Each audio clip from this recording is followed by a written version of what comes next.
batang cili. Kerana batang cili yang akan cepat rosak dan seterusnya merosakkan cili-cili yang lain. Jadi jangan simpan batang cili.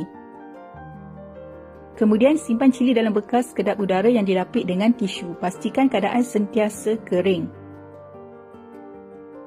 Dan letak 1 ke 2 ulas bawang putih untuk mengelakkan bakteria dan melambatkan proses cili menjadi rosak.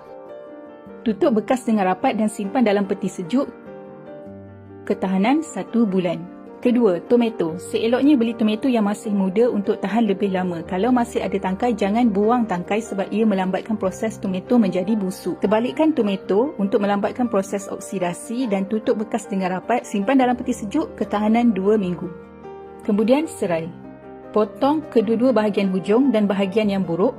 Lepas tu letak dalam bekas kedap udara dan rendam dengan air. Pastikan gunakan air yang ditapis. Cara yang sama juga sesuai untuk carrot, halia, lengkuas dan kunyit hidup. Rendam dalam air dan tukar air rendaman setiap 3 hari. Simpan dalam peti sejuk dan ia boleh bertahan sehingga sebulan. Next, tauge. Pertama sekali buang semua bahagian hujung yang layu. Lepas tu simpan tauge dalam bekas kedap udara dan rendam tauge bersama asam keping. Ia akan membantu tauge kekal rangup. Tutup bekas dengan rapat dan simpan dalam peti sejuk, boleh bertahan sehingga 3 ke 5 hari.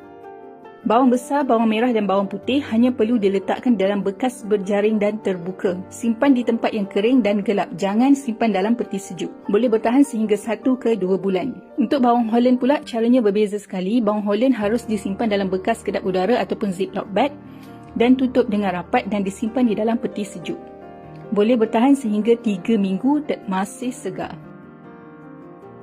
Ini pula cara untuk timun yang masih belum dipotong. Pastikan timun kering dan balut dalam aluminium foil.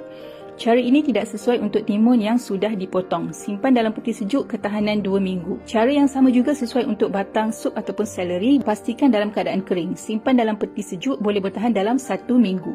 Next, daun sup. Pastikan beli yang basih bersambung dengan akar. Isi botol dengan sedikit air sahaja dalam 1 cm hanya untuk menutupi bahagian akar. Jangan bagi air terkena bahagian batang daun sup.